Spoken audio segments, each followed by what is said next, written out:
Alright, so I think in this video I'll be finishing up the rest of block 2, questions 81 to 100, and then we'll continue on and wrap this up tomorrow. So as usual, again, the page references here are for my annotated first day. In the live stream, feel free to ask any questions you want to, of course, and if you're watching this later on when it's no longer live, you can refer to any question based off of the number that's down here. So for example, this would be number 81, not 45. So let's take a look. We'll just get through this real quick, and feel free to ask anything you guys want anytime. So 81 over here, 14-year-old boy is brought to the physician by his mother because of daily headaches for 2 months. The headaches are described as bilateral aching in the temples. His mother states that he also has not been himself for the past few months. He seems more confused, often forgetting names, dates, and places, and he's clumsy with frequent falls. His school performance also has declined over the past quarter. Physical exam shows a broad-based ataxic gait. He is alert and oriented to person, place, and time, but he is slow to answer questions. Chronic abuse of which of the following substances is most likely cause of this patient's condition? So this one was a very unorthodox type of question. This was inhaled glue, right? And there's a reason they made the question the way it is. 14-year-old guy with weird ataxia and mental, not exactly mental, but neurological deficits, right? As well as some level of mental deficit. Now, when you look at the answer choices, you have to also keep in mind what is stuff that he might actually be able to access, right? So he can't exactly access everything in this list. For example, accessing cocaine is very difficult. He might be able to access ethanol. He can definitely access glue. Methamphetamines are also slightly accessible, and PCP is very difficult as well. We all know cocaine is a vasoconstrictor, and the side effects of cocaine. No sound. Really? He might actually. No, there's sound. You should have sound. I could hear it myself in the video when I played it. And yes, step 1 looks like it's going to be pass-fail from 2022, but that was kind of silly of them, but whatever. We can't do anything about it. So when you look at this question, you look at all the symptoms this guy has, right? And you come to realize that inhaled glue is starting to sound really possible. When I was in elementary school, I do remember there used to be a student in my class. There was a girl. She used to have this thing where she would really actually start eating glue. It was the weirdest thing I had ever seen, right? The first time the teacher saw her do it, she tried to not really, make a big fuss out of it so other students don't find out. But it is a thing. This is a very real thing. People do it. And toluene, as I have in the explanation here, toluene, the main component of volatile glues, lacquer thinners, and aerosol paints, is the chemical responsible for most clinical toxicity. Inhalants cause an initial excitatory response through the release of epinephrine and activation of the dopamine system, followed by central nervous system depression mediated by the use of the GABA pathway. But this dopamine activation has this rewarding sensation to it, and they keep doing it. The other answer choices just could not have presented in the way it did, and he would really have a lot of difficulty actually accessing those things. 82 over here, a 66-year-old man is brought to the emergency department because of a one-day history of fever. He underwent a transurethral resection of the prostate 1 week ago. Right, so he has fever today. He had a prostate resection a week ago. Temperature is high, blood pressure is very low, physical exam shows no abnormalities, blood culture grows lactose positive, gram-negative rods. So that gives away what it has to be. Right? Which of the following best describes the initial event in the development of hypotension in this patient? So they're not even asking you what's the bug causing the issue here, but they more so want to know what's happening with the pathophysiology of what's wrong with this guy. So the answer here was just D, right? Lipopolysaccharide stimulation of the toll-like receptor, which is a very specific little thing that the microbiology chapter does talk about in the beginning when they first introduce bacteria to you. Toll-like receptors, so lipopolysaccharides are found in outer membranes of gram-negative bacteria, both the cocci and rods. It is composed of O antigen and a core polysaccharide and lipid A, which is the toxic component. It activates macrophages and induces TNF-alpha release, which causes hypotension and fever, which are the two main symptoms we are seeing in this patient. So in first aid, let's take a look at it. It should be, yeah, right here, right? So endotoxin, lipopolysaccharide, it can cause all of these things, right? You can see how it does it. So the TLR4 toll-like receptor, CD14 has this portion right here, fever, hypotension, right? This is the portion, this orange portion is what we just got tested on. You could get a question on the green portion or even the blue portion, right? So gram-negative bacteria, endotoxin, gotta remember that. When you're first actually studying the differences between gram-negative and gram-positive, you should be able to actually memorize pretty much everything about them. Let me find that. Basic bacteriology, right? So gram-negative plus versus gram-positive. This page has a lot of differences between them, and you have to make sure that you get the main differences between them down very well, because you get tested on that all the time. That's right here. Gram-negative has endotoxin. Endotoxin is not in gram-positive bacteria. Alright, so that's always going to be something that they can sneak into a question and help you remember or help you pick a gram-negative answer choice. The other answer choices were not related to whatever's in this question over here.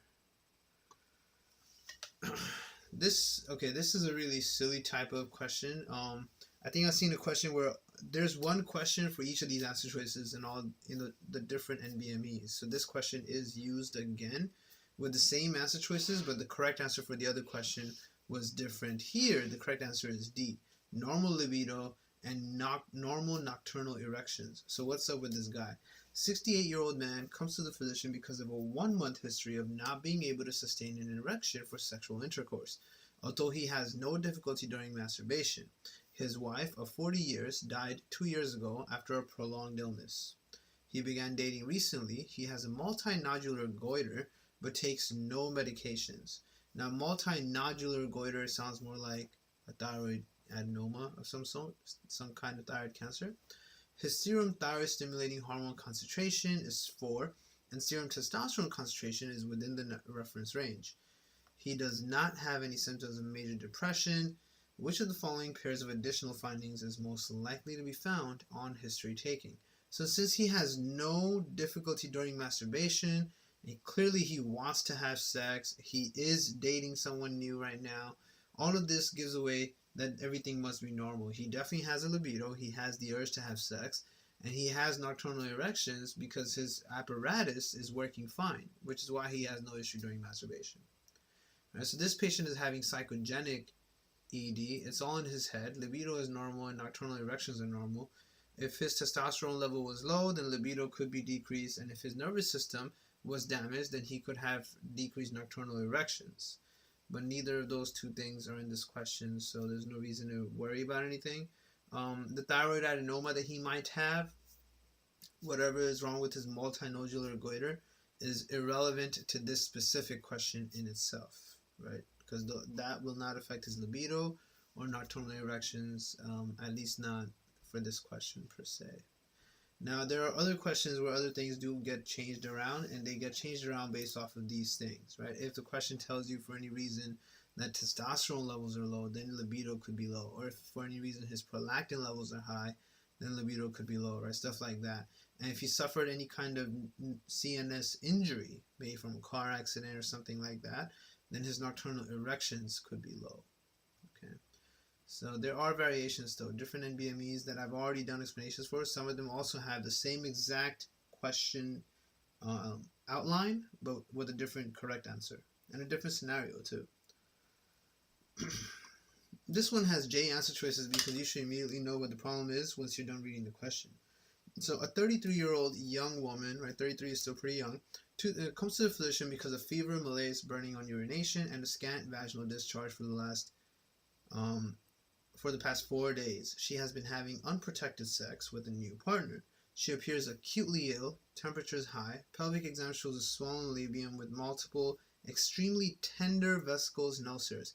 Now, of all the STIs, as I said previously, there's only 2 of them that cause tender, painful vesicular or painful lesions in general, it's herpes, and it's Haemophilus ducreyi. If you look at all your answer choices, they didn't put Haemophilus ducreyi, but they do have genital herpes, so you just pick it and you kind of just move on. They do have the chancroid here. So I wrote here the only tender painful STIs are H. ducreyi chancroids and HSV2 herpes. Chancroids, however, right, the way a chancre, these things are eruptive deep ulcers, but they described vesicles and ulcers, not eruptive deep ulcers. So the vesicular aspect is what makes genital herpes more likely. Also because herpes is much more common than Haemophilus ducreyi in the general public. Herpes is very common. Many people have it, and having unprotected sex with someone new is extremely scary because of how common herpes is. So at this point, if you're about to have sex with someone brand new, the best thing you can do is be mature about it and get tested. Both of you should get tested before initiating sex with a new partner. There's no rush, right? This patient has vesicles and ulcers. HSV is vesicular. You have to remember from the V for vesicle. Okay. And all of this is discussed very nicely, right? In one of the most important parts of microbiology, the systems section, right? At the end of the systems section, near the end, they have the STIs, right? Sexually transmitted infections, all the different ones that you have to worry about, every single thing you need to know for your test, right? And only 2 are painful: chancroids from Haemophilus ducreyi and genital herpes, which are vesicular from HSV. Usually 2. HSV2 is the one that takes 2 people for sex. HSV1 affects the brain for the most part, right? Sporadic encephalitis. Most common cause of sporadic encephalitis. All right, this question was related to this image from first aid about the cyclosporin, cyclophilin stuff. So the immunosuppressive agent cyclosporin A is a potent inhibitor of T lymphocyte function that has been successfully used to prevent graft rejection.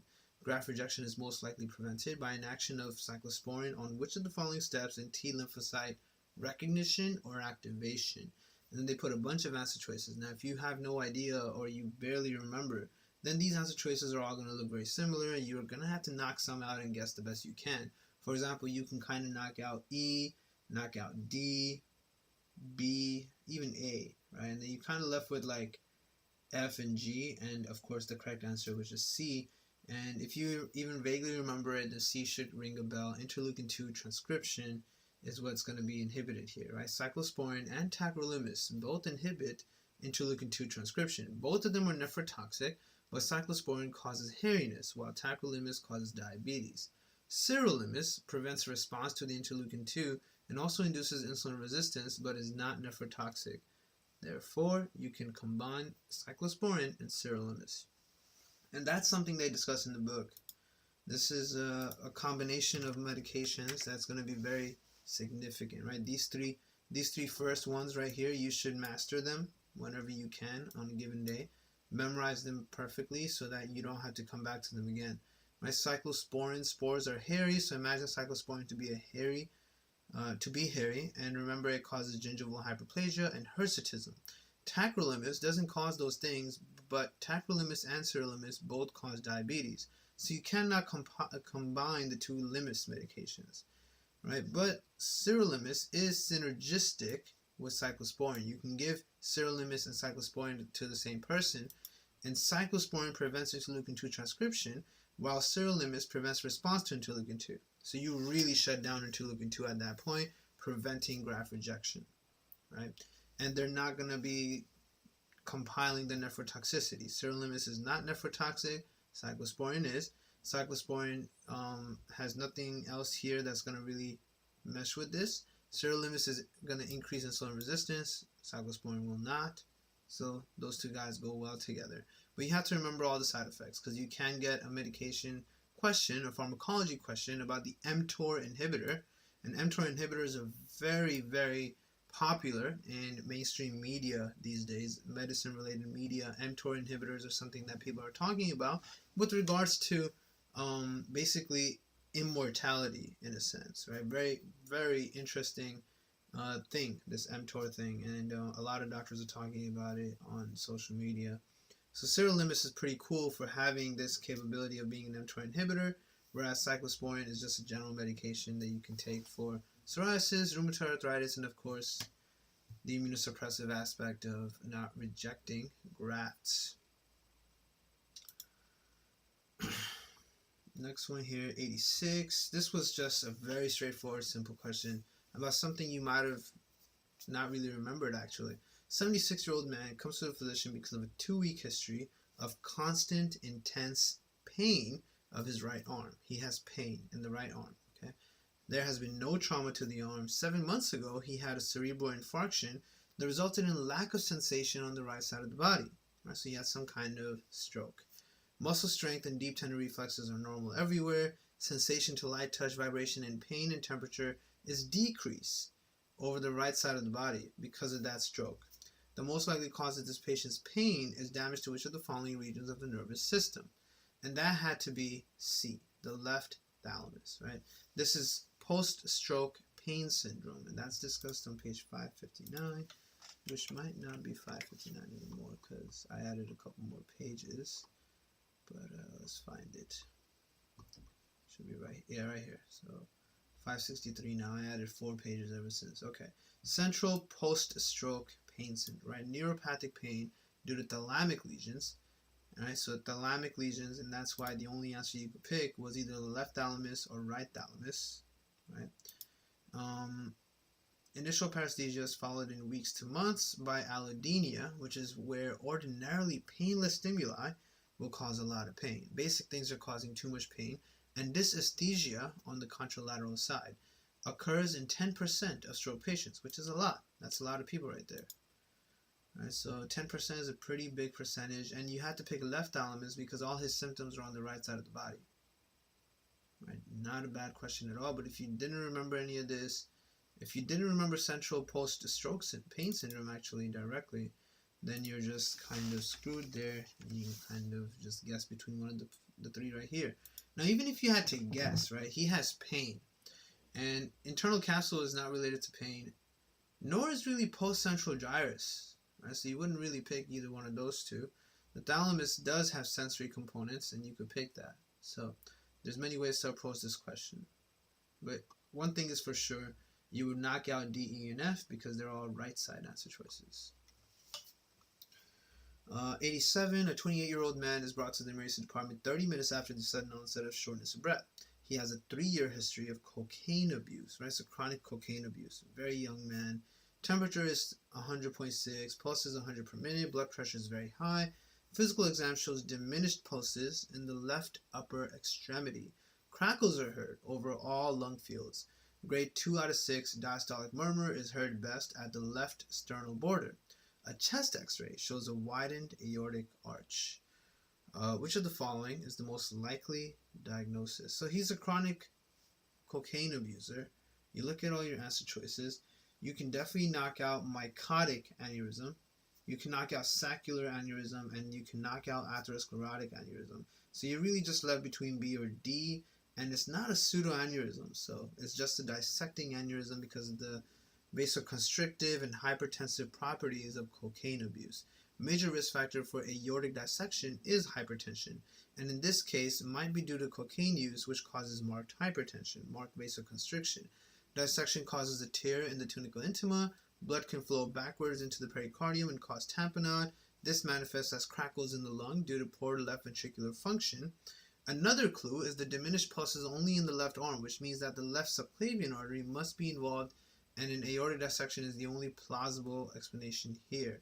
Right? Something that's both affecting his heart because of the grade 2 out of 6 diastolic murmur, as well as affecting the vessel coming out of the heart. Had to be an aortic dissection, and there's 2 different types of aortic dissections. So let's take a look at that. Let's go 4 more pages. Aortic dissection. Right, so this stuff right here. You can have this one, the one on the left, type A, which goes on only the ascending part, and type B, which also goes on the descending. Right, so B is only on the descending part, but you can see how type A can progress to take over both parts. Right, and type A can also lead to tamponade because it also progresses forward and kind of encompasses the heart. Right, so everything gets messed up. And I don't know if they mention cocaine here, but they do mention the other things associated with hypertension, right? Bicuspid aortic valve, inherited connective tissue disorders like Marfan, tearing sudden onset chest pain, radiating to the back with markedly unequal blood pressure in arms, which is kind of what they were pointing out when they said that they had diminished pulses in the left upper extremity. Blood pressure would probably be lower on the left upper extremity also. It's not a bad question because the answer choices are pretty easy. This is just a straight up genetics type question. A 14-year-old girl is brought to the physician for a follow-up exam. She's been regularly undergoing imaging and other studies for approximately 10 years because of a family history of early onset cancers.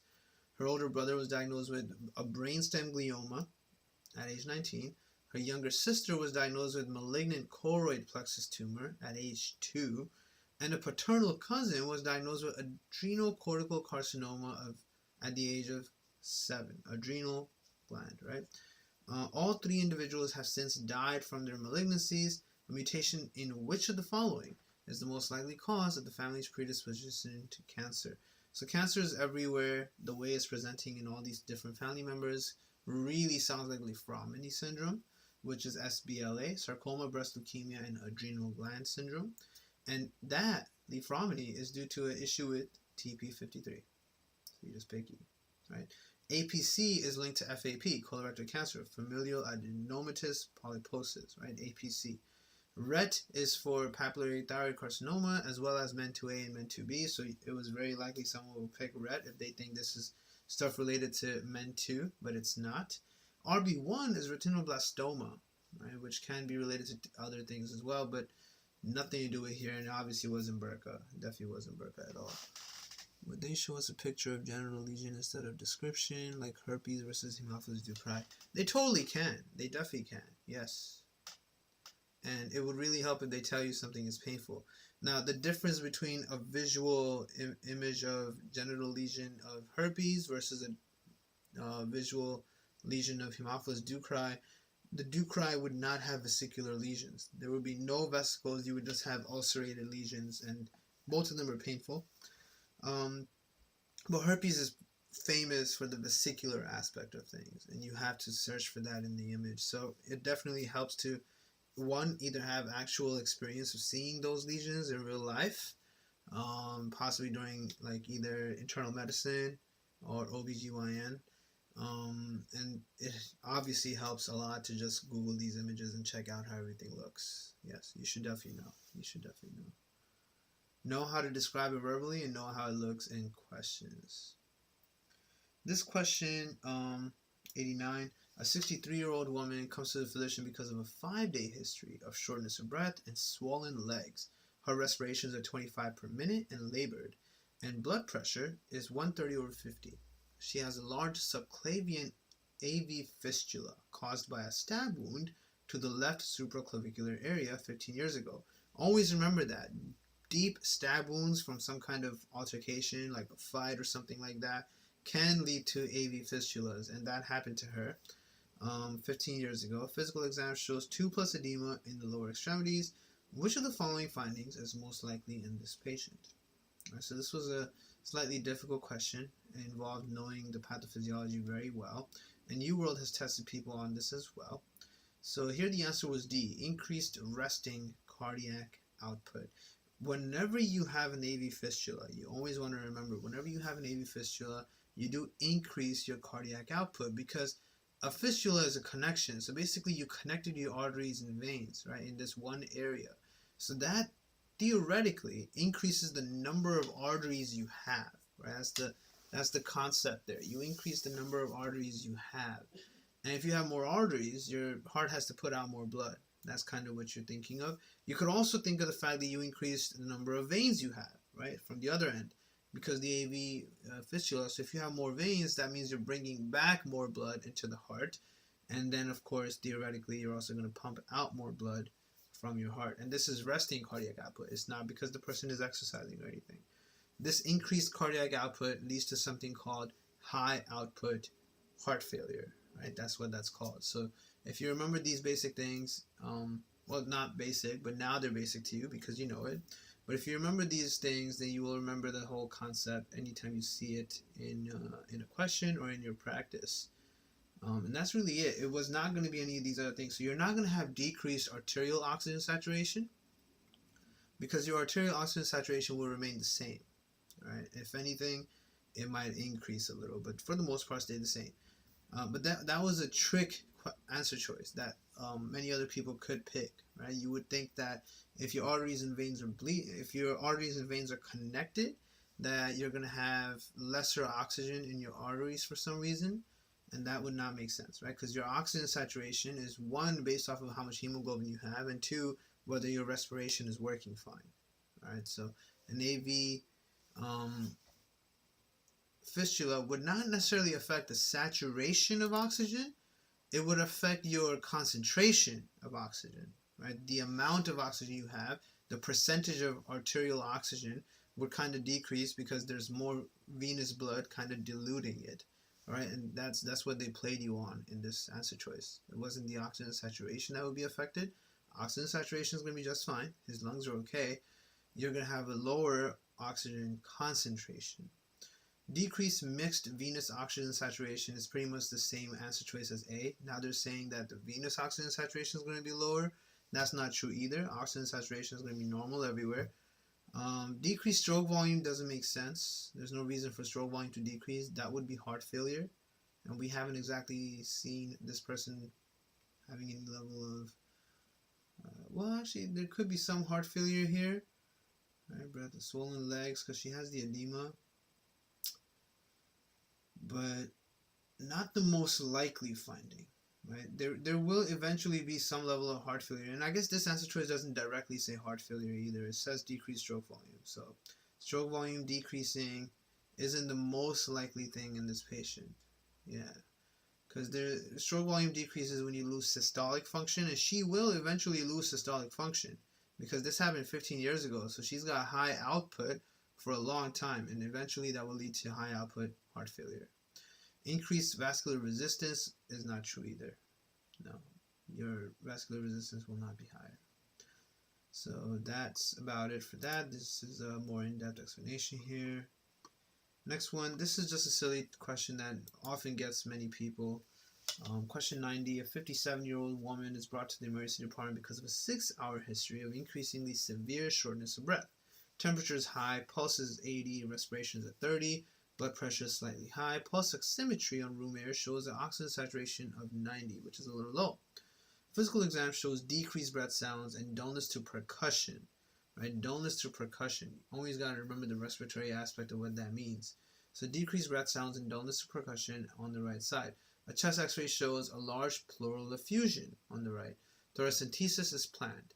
With the patient in a seated position, it is most appropriate to position the needle in which of the following intercostal spaces in the mid-axillary line, right? So we're going the mid-axillary line. Where should you, so the mid-axillary line is given right here. Where should you put the needle to get that pleural effusion, right? Pleural effusion is fluid, basically. There's fluid in the pleural area, which is why you had dullness to percussion. Percussion, like when you percuss the strings of a guitar, percussion, you can only hear it because the vibration is going in the air. If there's no air and there's more fluid, you could percuss a guitar underwater all you want. You're not really going to hear it per se. Right? So now, where do you put it in? You have to remember these numbers that are given right here. Right? So for mid-clavicular, is between 6 to 8. For mid-axillary, between 8 to 10. And then the paravertebral on the back, between 10 to 12. Right? What you're aiming for is the pleura, which is this purple area that you can see on all sides. Right? The pink stuff is your actual lung, and then the purple stuff is the pleura outside around your lung. Right? Your lung is inside the pleural cavity. So physicians must insert a needle in the 9th rib, basically, in mid-axillary line, but insertion below the 9th rib still has a risk to damage abdominal organs such as the liver. Upper border of the 9th rib is fine. Right? So here the answer was E. Okay, you can see how 7 doesn't fit between 8 to 10. So that's the only answer you would pick. Right? Obviously, it wouldn't be the first because that would be all the way up here. Right? Not the 3rd. That's also where the lung is. 5th also has lung in it. And 7th Seventh wouldn't exactly work, right? Because right after the 6th, the lung could still be there. Have to do between 8 to 10. It starts from, because 6 to 8 is mid-clavicular, right? So over here it could, but we're doing the mid-axillary line, and you can see how there's still some lung there. And so 7 would work here, but even here, it's like, it really depends on the size of the person. When you're doing these questions, if they tell you that the patient is very obese, then these numbers do not necessarily work the same way. So you got to be careful with that too. Alright, but overall, just remember these numbers. 6 to 8, 8 to 10, 10 to 12. 4, mid-clavicular, mid-axillary, and paravertebral. Alright. 30-year-old woman comes to the office for a follow-up examination. During the past 4 months, she had a 20-pound weight loss after initiating a low-carb, low-fat diet. That doesn't sound like the best diet to be on, but sure.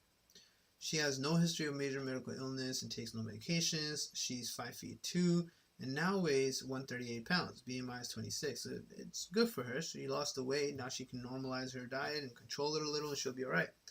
Her vital signs are within normal limits. Physical exam shows no abnormalities. It is most appropriate for the physician to counsel this patient to include which of the following in her current diet to maintain good nutrition. And you look at all these acid choices and you're like, what the fuck is all of this shit? There are 2 essential fatty acids, linoleic, which is omega-6, and alpha-linoleic. So basically, linoleic, they both have linoleic in it. And that's the only acid choice you could possibly pick. I did not know this. I got this question wrong. I had no idea what was happening here. But I had seen palmitate, right? Palmitic acid. I had seen palmitate in first aid, so I picked that. All right, but that is not an essential fatty acid. So you see palmitate in biochem right where they do fat synthesis. Let's take a look at that right here. And so you see palmitate right here. So I remembered that part of fatty acid synthesis. So since it is part of fatty acid synthesis and you make it out of fatty acids, it wouldn't necessarily be the correct answer. You don't need to eat this then, right? But since it was the only one I recognized, I picked it. So linoleic or linoleic acid, is an important fatty acid that you have to ingest, even if you're on a low-carb, low-fat diet. All right. So it's a silly NBME type thing to do. NBME always has at least like 5 questions like that one, sometimes fewer and sometimes more, where you're not going to get it right because you've never heard of it. It's just you guessing. This was okay. Disorders of sexual development, not the worst kind of thing. This one says, a 7-month-old boy is brought to the physician 2 days after his mother felt a lump in his groin while she was bathing him. Physical exam shows a normal-sized penis, but there are no palpable testicles within the scrotum. A hernia is palpated in the right external inguinal ring. 2 days later, an operation is done in which the testes are brought down to the scrotum and the hernia is repaired. A fallopian tube and uterus are found within the hernial sac. So he's got a fallopian tube and the uterus too, which are female organs. Morphologic studies of a biopsy specimen of the testes show no abnormalities. So he's got the testes, he's got the uterus, he's got the fallopian tube. Karyotype analysis is most likely to show which of the following in this patient.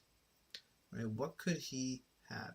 And this was a very interesting question because many people were, it's very unlikely you're going to pick it because the correct answer here was just 46XY. Right? So if you don't remember, I'm going to share the link in the chat for those who are watching and for anyone watching later on too. But if you don't remember, what happened to this guy is something that happens without a disorder in any kind of chromosomal abnormality. All right. So SARI genes or SARI proteins stimulates the development of testes and inhibits the development of the female stuff. This patient has testes, he must have the SARI gene on the Y chromosome. Mullerian inhibiting factor degrades the Mullerian duct, which would otherwise become the internal female genitalia. This patient has internal female genitalia, so he didn't make enough Mullerian inhibiting factor. Right? That's the only reason he has both things. It's not because he has the wrong chromosomes, he just didn't make Mullerian inhibiting factor. Since the testes are normal, you can eliminate choices A and B, right? 45XO or 46XX, which would have no Y, so then there would not be normal testes. And of the remaining choices, C is most common. Right? XXY and XYY are not as common, as just the normal 46XY, and he just didn't make enough malaria inhibiting factor. So when you get a question like this, you should be able to check off what's happening, just the way I did in these numbers 1 through 4. Right? He has normal testes, that means he has a Y chromosome, he's making the SARI gene, right? And then he has normal internal stuff, which means he didn't make enough malaria inhibiting factor. That's it, very straightforward.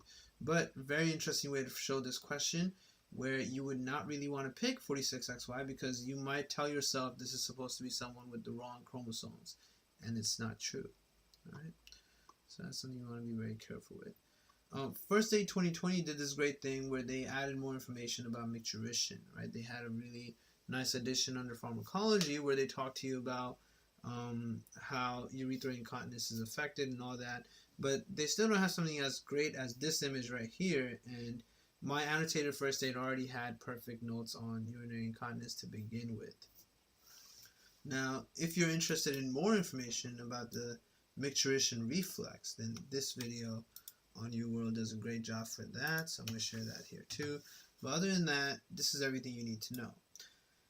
30-year-old man develops urinary incontinence 2 weeks after successful treatment of a fracture of the left pelvis that was sustained at work. He was pinned against a loading dock by a truck moving in reverse. Physical exam shows a distended bladder. Cystometrography shows absence of the micturition reflexes. After the bladder fills to capacity, overflow of urine occurs through the urethra a few drops at a time. Right, so he has dripping. And if you have dripping, that's incontinence. This patient most likely sustained additional injury to which of the following during his initial accident? And then you look at all your answer choices. And if you don't know it, then you don't know it. You can't do anything about it. But if you know it, then you just pick it and you move on because this is something you studied really, really hard. Now, if you don't know it, right? Well, they told you that he had a fracture of the left pelvis, so you would just pick pelvic nerves and move on in life. There's no reason to overcomplicate this. Like, if you don't know what's happening, don't think too hard and pick something that you might think is a smarter answer choice. He had a fracture of the pelvis. You see pelvic nerves as an answer choice. Just pick it and move on, and that would be the correct answer. Now, here I talk about the 3 different incontinence. So stress incontinence is leakage with coughing. He doesn't have that. You could fix this with exercise, right? Or you could use alpha-1 agonist midodrine to contract the urinary sphincter and the detrusor. You could also use duloxetine to increase noradrenergic and serotonergic activity in the sacrospinal cord for more external urethral sphincter activity. This stress incontinence stuff is seen with the external urethral sphincter or pudendal nerve trauma, especially in women during delivery, where the external urethral sphincter can get injured. Right? You can also damage the pudendal nerve during delivery if you have to do certain anesthetic procedures or more cutting of any kind. Right? So that's stress incontinence. He didn't have that. Next one, urge incontinence, another one he didn't have, but it covers another answer choice. Urge incontinence is a sudden urge to empty the bladder, and you're going to have dripping. Muscarinic M3 antagonists like tolterodine, oxybutynin, sulfenacin, dicyclomine, any of these guys, as well as beta-3 agonists like mirabegron, can relax the detrusor muscles to stop the excessive detrusor activity. All right, so stress incontinence had low activity. Urge incontinence has too much activity. Loss of hypogastric nerve leads to loss of sympathetic innervation, so now you keep needing to pee thanks to overpowering parasympathetic innervation. Right, so you lost your sympathetic innervation for the most part. Hypogastric nerve, that was answer choice B. So A and B were stress and urge incontinence. C was for overflow incontinence, an incomplete bladder emptying because your actual bladder is not contracting, right? So muscarinic M2 agonists like bethanechol are used to treat detrusor underactivity. Use a Zosyn alpha-1 antagonist if BPH is also related here. Pelvic nerve is parasympathetic, which is for the rest and digest, which includes urination. The loss of parasympathetic nerve leads to loss of bladder contraction. Bethanechol is a parasympathomimetic drug. It acts like your parasympathetic system. Sacral S1 demyelination in multiple sclerosis patients or diabetic autonomic neuropathy can also cause overflow incontinence, right? Mimetic. So all of these are things that are related to overflow incontinence, and this is stuff that you have to know in such a way that you can talk about it without the book in front of you. You should probably also be able to draw this out to some level and explain it without looking at the book or anything like that. And that's when you know you've understood and can explain urinary incontinence.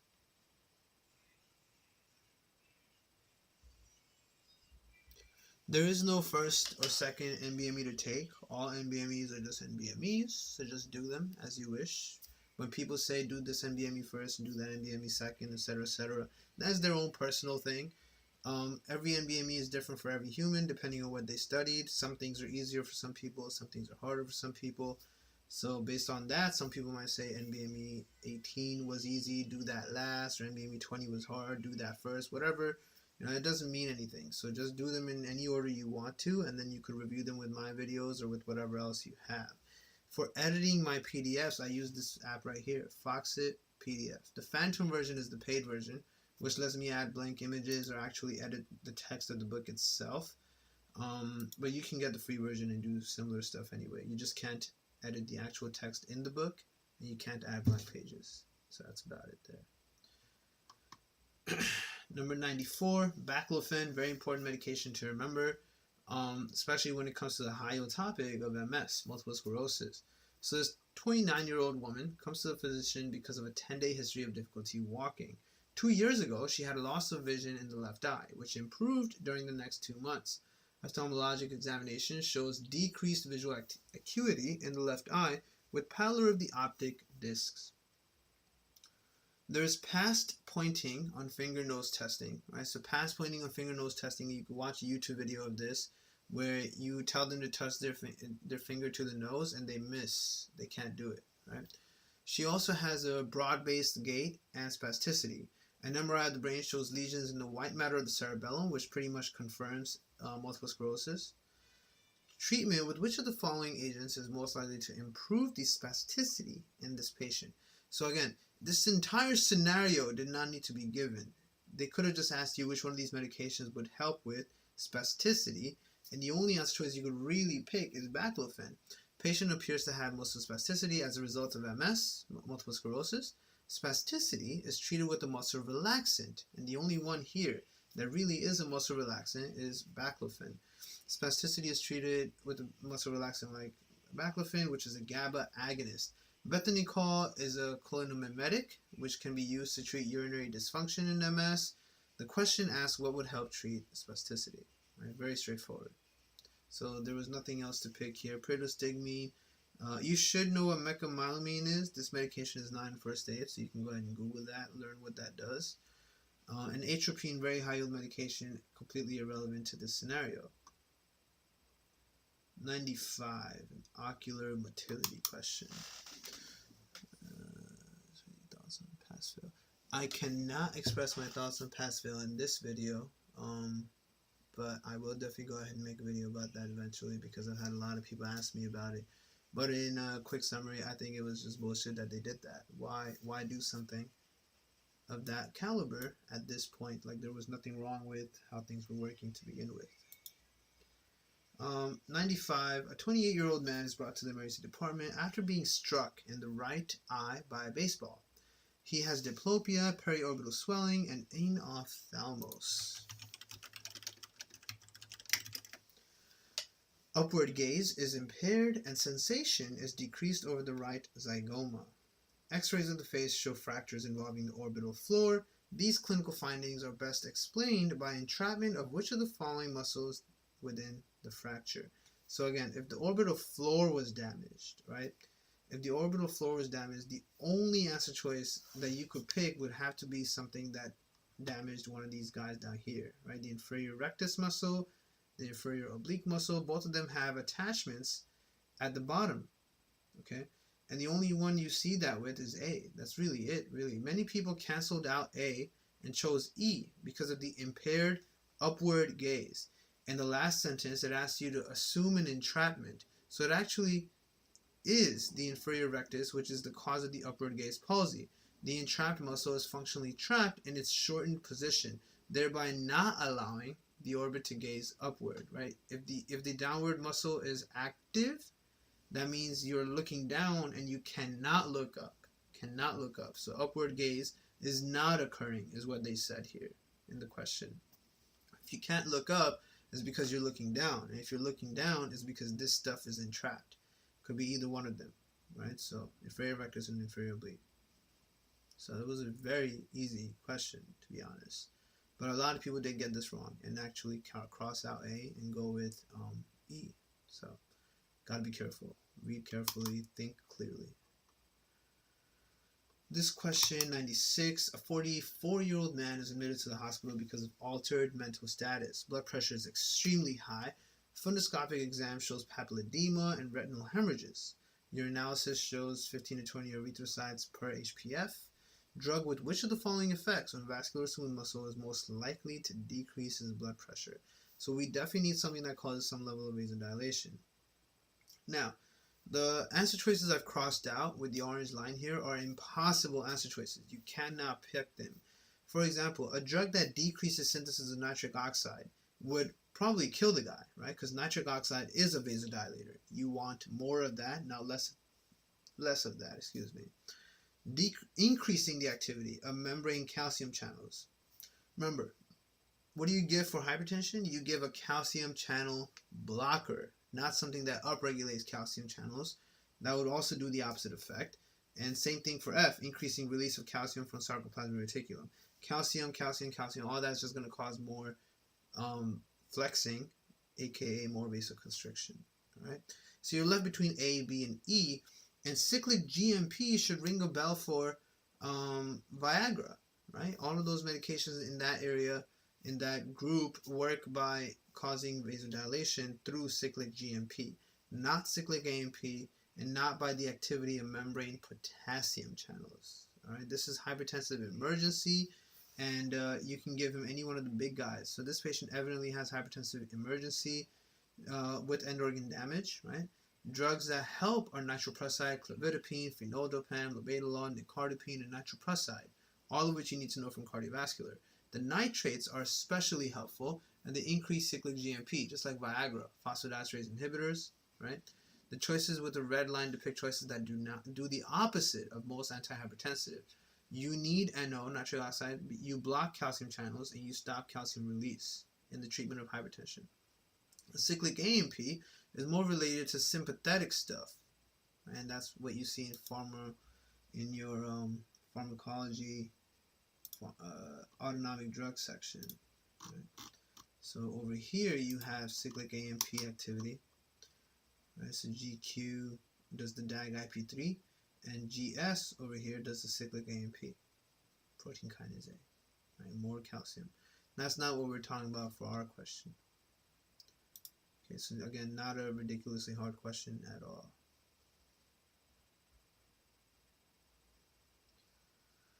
Yeah, definitely. I've got a couple things that are coming up. People have sent me many emails about a study routine or how to go through first aid in a very successful manner and retain everything. What to do if you're not improving in your grades, if you're not actually getting any further.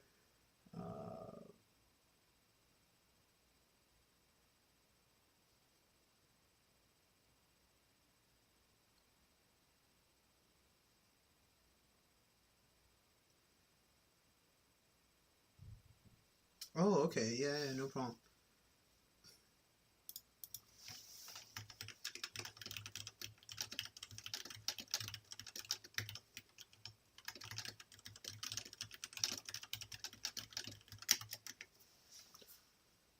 All right, so that's 27. Sorry, this is 97. This question was really interesting. This question was actually very easy to get correct, but they talked about a thing called FOXO transcription factor, which would obviously just intimidate you and make you mess up. All right, so this is the link over here for this question, because this YouTube video kind of talks about the whole ubiquitin-mediated proteolysis. Now earlier, I think in the video right before this, I talked about the medication bortezomib, which is a proteasome inhibitor used to help treating many kinds of cancer and many other stuff. Proteolysis and all the ubiquitin stuff is very high yield, and you do need to know it. So here they tell you the FOXO transcription factor responds to insulin signaling by altering the transcription of several metabolic genes. FOXO can respond rapidly to changes in insulin signaling because it is reversibly modified. Which of the following best describes the reversible ways in which the insulin signaling regulates FOXO activity? So reversible ways, that's all you have to focus on. So reversible ways, you look at all your answer choices, you start thinking of one of these that have to be no for sure, so you can knock out all the possible answer choices. And one thing that definitely has to be no is the serine phosphorylation. Right? There is no true way to undo that. Okay, so once the serine phosphorylation is done, it would not be reversible. Okay, so you knock out all answer choices that say no. So you knock out C and D, you knock out G and H. Okay. Then you have nuclear cytoplasmic shuttling and ubiquitin-mediated proteolysis. If you have ubiquitin-mediated proteolysis, you cannot undo that either. That's also another place you can start, for example. Ubiquitin-mediated proteolysis must be a no, because once you do the ubiquitin-mediated proteolysis, you can't undo that. That is not reversible, right? So here you would knock out all answer choices that say yes, which would leave you with every other answer choice of B, D, F, and H, right? Half the answer choices go away in any one of these where you can identify what should be a no.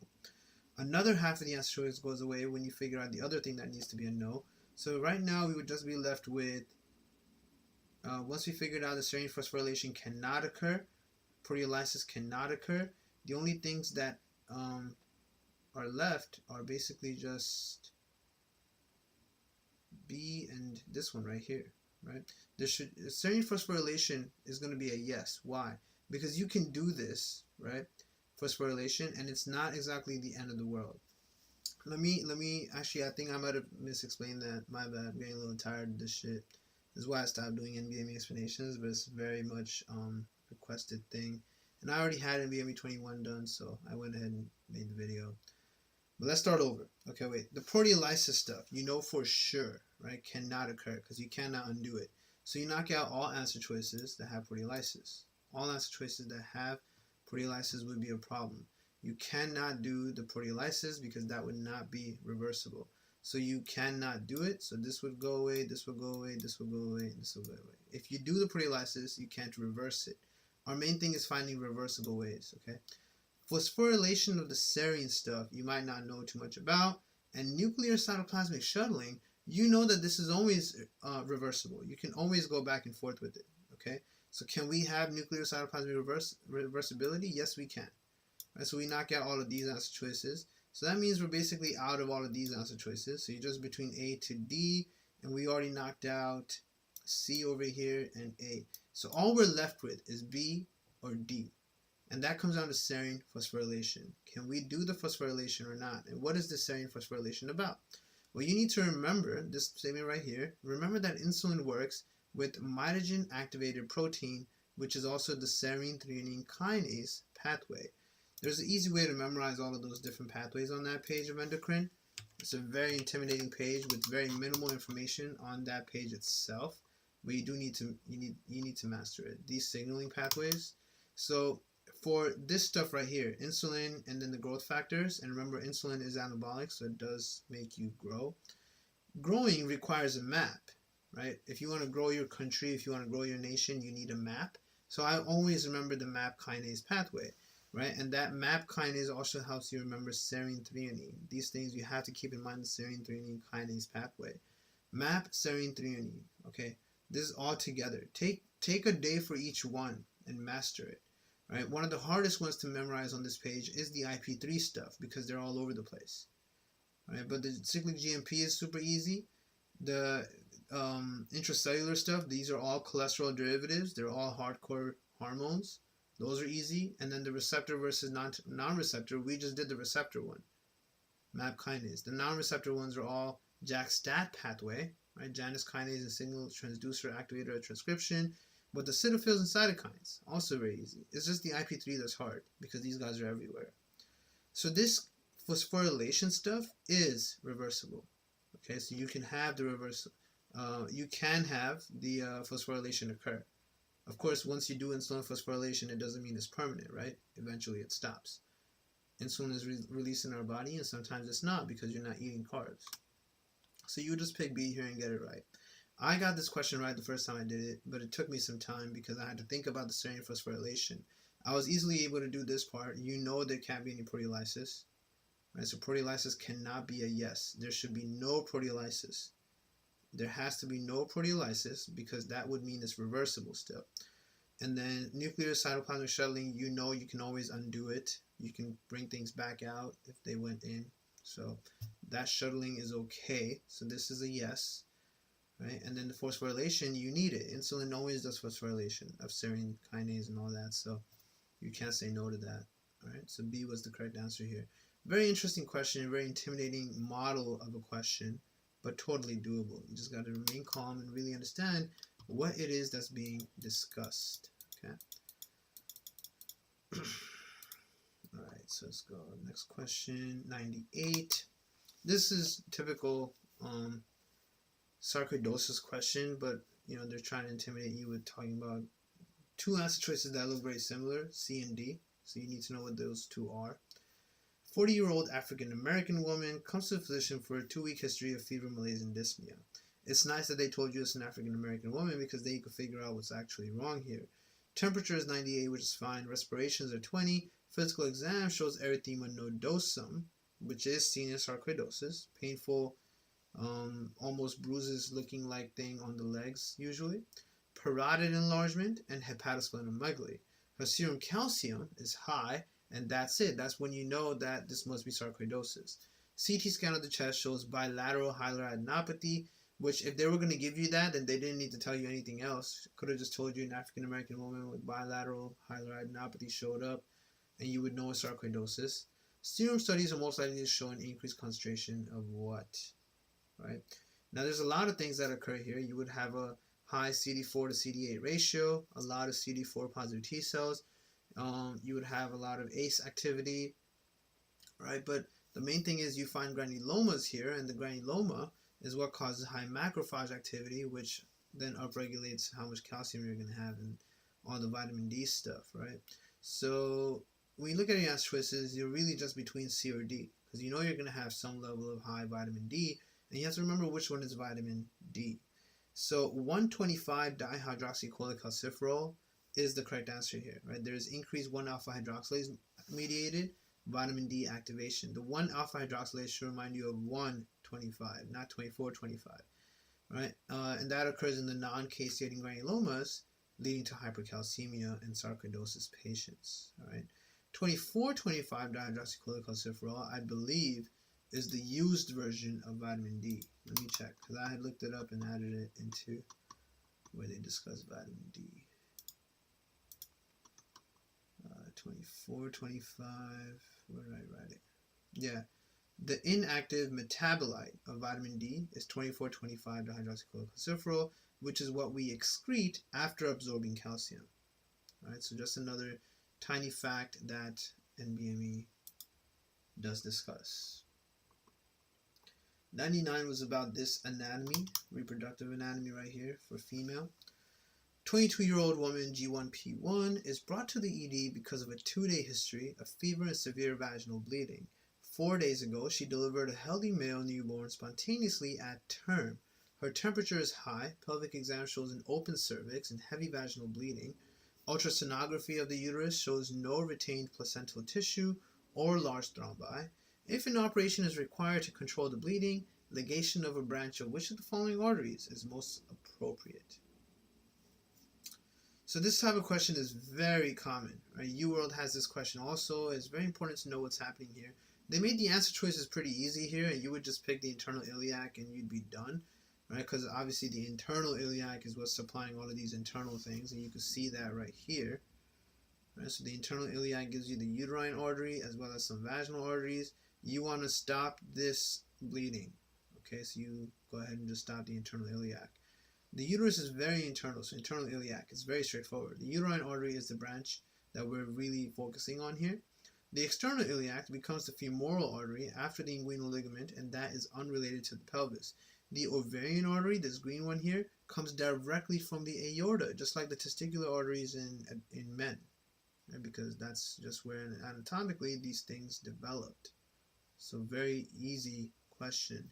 but it really is something that you have to kind of study and really have some confidence on. Now, other than that, there's one more topic. Something like right here, see, internal iliac is the answer again. They tell you bilateral ligation of which artery will control her bleeding and preserve fertility. They did this in UWorld just to really confuse you. But if you're controlling bleeding in a woman who's bleeding after delivery, all you got to do is ligate the internal iliac. Fertility is based on the testes and ovary, right? An ovarian artery comes directly from the aorta. So you go for the internal iliac and you stop the uterine artery bleeding and you're good to go. You're golden. Ovarian artery is irrelevant. This comes straight from the aorta, way up here, right? And that's not going to be something that you're going to affect if you're trying to stop this bleeding in the uterus, right? So not so bad. You can see in this little image right here. Let me make it big real quick. So you can see how the ovarian artery comes on its own, right, and goes to the ovaries. The internal iliac has a separate thing that gives you the uterine artery. So if you stop the internal iliac, you stop the uterine bleeding, but you won't affect the ovaries, thereby preserving fertility. So it's a pretty important question you have to know the answer to. Last one for this video, osteosarcoma. 11-year-old boy has had persistent pain in his right knee since he twisted it in a soccer game 3 weeks ago. Physical exam shows a tender area in the distal femur, but no perceptible mass. An x-ray of the femur shows an osteolytic mass that has eroded through the cortex and elevated periosteum, which is a giveaway for the diagnosis. The mass is surrounded by reactive bone in some areas. Biopsy of the mass shows atypical cells with hyperchromatic pleomorphic nuclei. Pleomorphic is almost always about cancer. The cells are surrounded by an eosinophilic matrix, some of which is calcified. The tumor is most likely to spread first to which of the following areas? Right, so where will this spread? This is taught a lot by pathoma, but you don't need to do pathoma, especially if you don't have time. It's a great thing to use, but it's not essential, right? But it helps. It helps a lot. It definitely does. Osteosarcoma. Sarcoma means it has hematogenous metastasis. It's in the legs, so think of a DVT, right? How does a DVT work? A deep vein thrombosis goes to the lungs, right? Similarly, and why does a deep vein thrombosis go to the lungs? Because blood flow goes to the lungs, just like that, right? So venous metastasis. So it's the same idea here too. Bone tumors metastasize to the lung. That's twist D. A lot of people wanted to pick brain. Lung cancers can metastasize to the brain, but not bone cancers per se. Prostate can metastasize to the brain, but that's because of a whole different connection. Vertebrae, again, prostate cancer. Right? Liver, a lot of GI cancers can go to the liver. And cervical lymph nodes, irrelevant here. That would be something you would pick for like ovarian cancer. Right? So osteosarcoma or most bone cancers go to the lung, just like a DVT. Very easy way to think about it. All right, so that's it for that. Let's just take a look at the actual cancer real quick also, because it always helps to revise that that entire page where they talk about bone cancers, because those bone cancers are pretty high yield. So this page, right, the malignant tumors. The benign ones are easy, and you should just make sure you know the osteochondroma for cartilage, osteoblastoma, and osteoclastoma. Make sure you know them. Those are the ones you're most likely going to get a question on. And then for the malignant ones, know all three. Right? So osteosarcoma is the one that occurs in younger kids, younger people. You get this elevation. They call this sunburst pattern, right? All of that stuff, very aggressive, and it's going to metastasize, and it's related to many different diseases and cancers. So of course you have a lot of reasons you can get a question on it. Not going to be the older guy though. Very uncommon in elderly. Can it occur in elderly? Yes, it can, but unlikely. It can definitely occur in an elderly person who might have one of these other things though. Ewing sarcoma, even younger, right? Generally in boys under age 15, and you would look for these things. The lamellated part of it, the onion ring part of it, right? Or they talk about the mesenchymal origin, small blue cells, histologically, homerite rosettes. All of those are going to be giveaways for Ewing sarcoma. Chondrosarcoma, right? This is chondro, so it's more cartilaginous, tumor of malignant chondrocytes. And it occurs in the medulla, the pelvis, or proximal femur or humerus, pretty much anywhere, but very much not really tested. So just make sure you know osteo and Ewing sarcoma for sure, right? Because you clearly tell those are the bigger things on this page. Okay, not the worst thing though, not the worst thing. And that's it for this question. In the next video, we'll finally get started with block 3 and get through as many of that as we can. Thank you very much for joining. Keep studying, guys, and I'll see you guys again very soon.